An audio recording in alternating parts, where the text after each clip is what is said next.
আসসালামু আলাইকুম। দেশের এক সময়ের শীর্ষ ব্যাংক ইসলামী ব্যাংক দখল পাল্টা দখলকে কেন্দ্র করে বেশ কয়েকজন গুলিবিদ্ধ হয়েছেন। এদের মধ্যে অনেকের অবস্থা আবার আশঙ্কাজনক।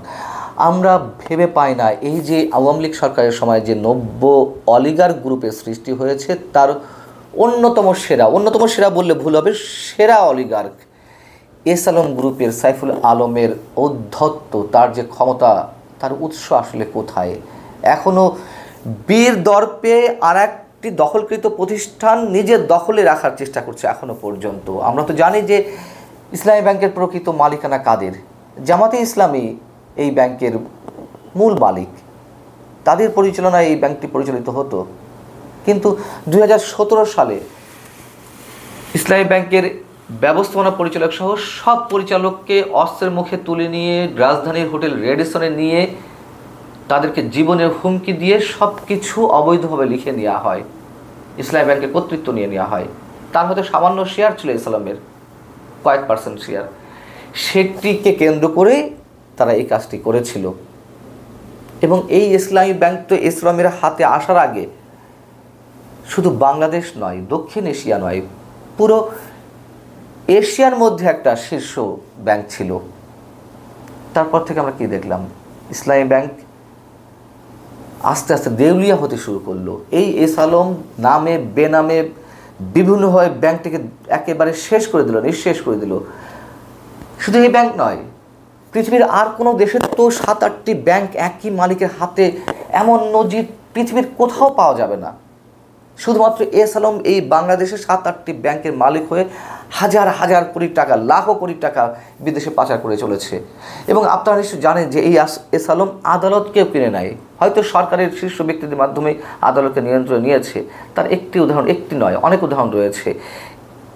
ডেইলি স্টার যখন একটি রিপোর্ট প্রকাশিত হয়েছিল যেটি সারা ফেলেছিল খুব সাংঘাতিকভাবে, এস আলম গ্রুপ মাত্র কয়েক বছরেই বাংলাদেশ থেকে 11,000 কোটি টাকা পাচার করেছে। 11,000 কোটি টাকা, $1 বিলিয়ন বেশি।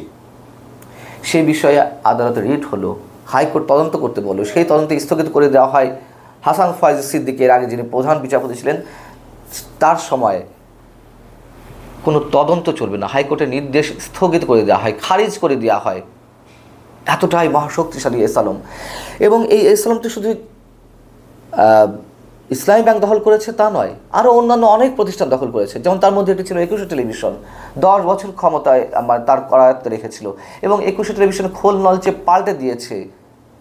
কিছু নেই 21 টেলিভিশন অবশিষ্ট, ভালো কোনো ইকুইপমেন্ট নেই। সেই এস আলম আর একটি প্রতিষ্ঠানের যে ব্যাংক, সেটি আবার তারা যে বেদখল অবস্থায় ছিল সেটি নিয়ন্ত্রণে রাখার জন্য গুলি চালায়, চিন্তা করা যায়। এবং যখন আওয়ামী লীগ সরকারের পতন হলো, সেই পতনের পরেও যখন সবাই লেজ গুটিয়ে পালাচ্ছে, তখন ব্যাংকের আর নির্যাস কী আছে সেটুকুও বের করার জন্য তারা তৎপর ছিল। গত সপ্তাহে নাকি 400 না 500 কোটি টাকা তুলে নিয়েছে। এবং ইসলামী ব্যাংক থেকে তো ইসলামী ব্যাংককে নিঃশেষ করার, একেবারে তলানিতে নিয়ে যাওয়ার নানান কাহিনী আমাদের জানা আছে। প্রথম আলোতে একটি রিপোর্ট হয়েছিল, ভয়ঙ্কর নভেম্বর, মানে গত 2021 সালের দিকে সম্ভবত বা 2020 সালে 1 নভেম্বর মাসেই 7,000 কোটি টাকা তুলে নিয়েছিল। পরবর্তী বেরোয় যে 30,000 কোটি টাকা তুলে নিয়েছে এস আলম ইসলামী ব্যাংক থেকে, নামে বেনামে বিভিন্ন প্রতিষ্ঠানের পক্ষ থেকে। কাজের লোকের নামে প্রতিষ্ঠান করানো হয়েছে, ব্যাংকের স্টাফদের নামে বিভিন্ন প্রতিষ্ঠান করা হয়েছে। চট্টগ্রামে তার নিজের এলাকায় অন্যান্য ভুইফোর প্রতিষ্ঠান দাঁড় করিয়ে সেখানে লোন দেওয়া হয়েছে। এইভাবে একেবারে শেষ করে দেওয়া হয়েছে। এবং অন্যান্য যে ব্যাংক, সোশ্যাল ইসলামী bank Bangladesh, union bank, commercial bank, যে 7-8টি ব্যাংক রয়েছে সেইগুলো দেউলিয়ার পথে নিয়ে গেছে।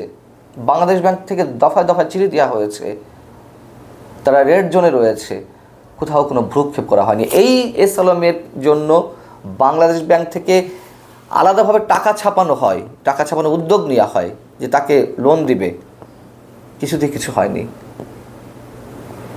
এই যে এস আলম যে হাজার হাজার কোটি টাকা মালিক, লাখ লাখ কোটি টাকা মালিক, এই নিয়ে সরকার কোনো প্রশ্ন করেনি। এবং নিঃসন্দেহে আমরা তো জানি যে এই এস আলমের টাকার ভাগ কোথায় কোথায় যেত, কাদের কাদের পকেটে গিয়েছে।